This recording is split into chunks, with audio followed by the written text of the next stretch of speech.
आपका मेरे ब्लॉग में गीता 029। तो आज है हमारी शादी की सालगिरह और ये 15वीं सालगिरह। 15 साल हो गए रावत जी के साथ। तो अब बच्चों ने थोड़ा सा तैयारी कर रखी है, छोटा मोटा सा फंक्शन। तो बच्चे आए हुए हैं बाहर, तो अभी आपको भी ले जाएंगे। और रावत जी मैं रेडी हो गई हूँ, तो आप बताइए मैं कैसी लग रही हूँ।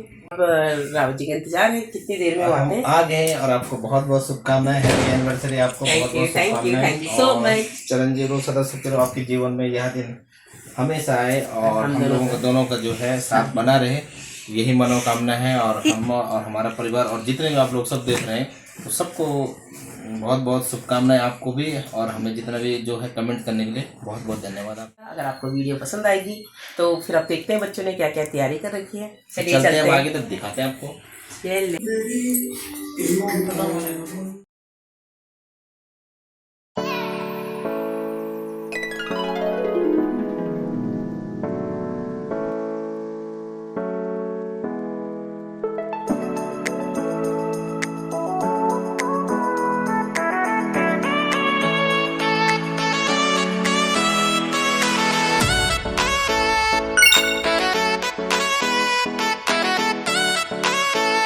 वाह।